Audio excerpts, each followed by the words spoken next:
Channel में आपका स्वागत है। आज हम बात करने वाले हैं एजुकेशन लोन।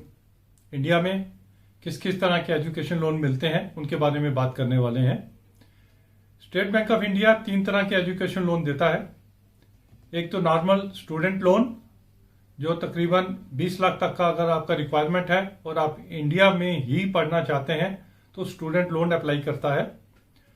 स्कॉलर लोन्स अगर आप ग्रेजुएट और पोस्ट ग्रेजुएट कोर्सेज में IIM, IIT, NITs में अगर एडमिशन ले रहे हैं तो ये स्कॉलर लोन की स्कीम जो है वो आपको अप्लाई करती है। और तीसरी कैटेगरी है SBI ग्लोबल एडवांटेज लोन। ये सिर्फ फॉरेन स्टडीज के लिए ही अप्लाई करता है। तो आज की हम अपनी इस वीडियो में जो फॉरेन स्टडीज के लिए जो स्कीम है इसके बारे में डिटेल में बात करेंगे। SBI global advantage loan 20 lakh से लेके 1.5 करोड़ तक मिल सकता है, 1.50 करोड़ तक मिल सकता है।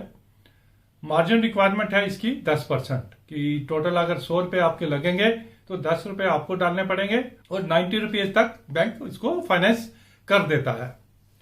अगर आपको स्कॉलरशिप भी मिल रही है तो आप उस स्कॉलरशिप को अपना 10% मार्जिन के लिए कंसिडर कर सकते हैं। से 100 रुपए में से 5 रुपए आपको स्कॉलरशिप मिल गई, 5 रुपए आपका मार्जिन और 90 रुपीज आपके बैंक जो है उसको फाइनेंस कर सकता है। रेट ऑफ इंटरेस्ट वेरी करता रहता है, लेकिन आज की डेट में जो रेट ऑफ इंटरेस्ट है 8.65 लगता है। अगर आप फीमेल स्टूडेंट हैं तो 0.50 का कंसेशन है और अगर आप इंश्योरेंस कवर ले लेते हैं तो आपको एडिशनल 0.50 का कंसेशन मिल जाता है। फुल टाइम रेगुलर कोर्सेज के लिए ये अप्लाई होता है, जिसमें diploma courses, certificate courses, graduate courses, post graduate courses, ये सभी तरह के कोर्सेज इसमें कवर हो जाते हैं। हालांकि थ्रू आउट द वर्ल्ड सभी अच्छी यूनिवर्सिटीज के कोर्सेज को स्टेट बैंक रिकॉग्नाइज करता है, लेकिन specifically US, UK, Australia, Europe, Japan, Singapore, Hong Kong, New Zealand, इन कंट्रीज की जो यूनिवर्सिटीज हैं उनको तो रिकॉग्नाइज किया ही हुआ है। फिर भी किसी भी कोर्स के लिए अप्लाई करने से पहले आप स्टेट बैंक की किसी भी ब्रांच में जाके जिस यूनिवर्सिटी में आप एडमिशन लेना चाहते हैं वो रिकॉग्नाइज्ड है या नहीं है आप चेक कर सकते हैं। अब क्या क्या खर्चा उसमें आप कवर कर सकते हैं। Travelling expenses, tuition fees, examination fees, books, equipments, instruments, uniform, computer fees, laptop, ये सभी तरह की चीजें आपको उसको कवर हो जाती हैं। इवन आपका प्रोजेक्ट कॉस्ट, थीसिस और स्टडी टूर्स के लिए भी खर्चा दिया जाता है, लेकिन ये खर्चा 20% से टोटल कॉस्ट का 20% से ज्यादा नहीं होना चाहिए। इवन कुछ universities caution deposit, building fund या रिफंडेबल डिपॉजिट के नाम पे भी पैसे लेते हैं, उसके लिए भी बैंक फाइनेंस करता है, लेकिन ओवरऑल टोटल कॉस्ट का ये 10% से ज्यादा नहीं होना चाहिए। रीपेमेंट के लिए बैंक मॉरेटोरियम देता है। आपका कोर्स कंप्लीट होने के 6 महीने के बाद तक का मॉरेटोरियम आपको मिलता है। 6 से 2 साल का कोर्स है तो आपको 2.5 साल तक आपको कुछ भी देना नहीं है।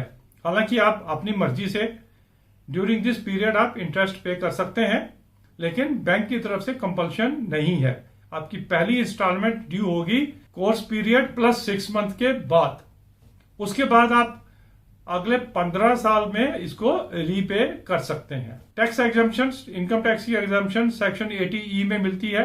स्टूडेंट को भी मिल सकती है और जो उसका को एप्लीकेंट है उसको भी मिल सकती है। सबसे बड़ा फायदा जो है एजुकेशन लोन लेने का, स्टूडेंट लोन लेने का, वो यही है कि आपको जितना इंटरेस्ट बैंक लगाएगा आपकी टोटल इनकम में से उतना रिड्यूस करके आपकी बाकी इनकम के ऊपर इनकम टैक्स लगेगा। ये बहुत बड़ा फायदा है और इसमें कोई लिमिट भी नहीं है। आप जितना भी इंटरेस्ट पे करते हैं, 1 लाख, 2 लाख, 3 लाख, जितना भी इंटरेस्ट पे करते हैं वो सारा आपकी टोटल इनकम में से रिड्यूस हो जाता है। जो डॉक्यूमेंट्स हैं जो बैंक जनरली डॉक्यूमेंट्स मांगते हैं, एक तो identification proof and address proof आपसे लेते हैं। PAN card, Aadhaar card, voter ID card, driving licence, अगर ये डॉक्यूमेंट हैं तो आपसे ये लिए जाते हैं। एडमिशन लेटर या ऑफर लेटर जिसे हम कहते हैं उसकी कॉपी ली जाती है। शेड्यूल ऑफ एक्सपेंसेस, पूरा डिटेल में एक्सपेंसेस जो आपकी यूनिवर्सिटी आपको देती है उसकी एक कॉपी आपसे ली जाती है। स्कॉलरशिप अगर आप दिखा रहे हैं तो लेटर ऑफ स्कॉलरशिप आपको दिखाना पड़ेगा कि यस ये स्कॉलरशिप सैंक्शन हुआ है। उसके अलावा जो आपका को एप्लीकेंट है उसकी एसेट्स एंड लायबिलिटी स्टेटमेंट ली जाती है और उसमें जो प्रॉपर्टीज दिखाई गई हैं उसका कॉपी ऑफ द प्रॉपर्टीज भी ली जाती है। उसको सेल डीड की, टाइटल डीड की, प्रॉपर्टी की कॉपी भी बैंक मांगते हैं। आईटीआर की कॉपीज 3 साल की ली जाती हैं। अगर बिजनेस एड्रेस है तो बिजनेस एड्रेस प्रूफ आपसे मांगा जाता है। पिछले 6 महीने की बैंक अकाउंट स्टेटमेंट भी आपको देनी पड़ती है।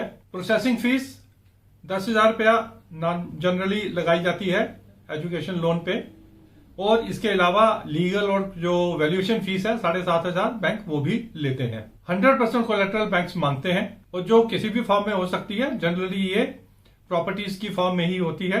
ये जो कोलेट्रल है ये सरफेसी कंप्लायंट कोलेट्रल होनी चाहिए, यानी कि कमर्शियल कोलेट्रल होनी चाहिए या रेजिडेंशियल होनी चाहिए। एग्रीकल्चर लैंड को एज ए कोलेट्रल नहीं लिया जाता। ये तो थी कुछ डिटेल्स एसबीआई के education loans for studies abroad, जिसे ग्लोबल एडवांटेज लोन भी कहा जाता है। इसमें अगर फर्दर कुछ क्लैरिफिकेशन आपको चाहिए तो आप अपने कमेंट्स देके हमसे पूछ सकते हैं।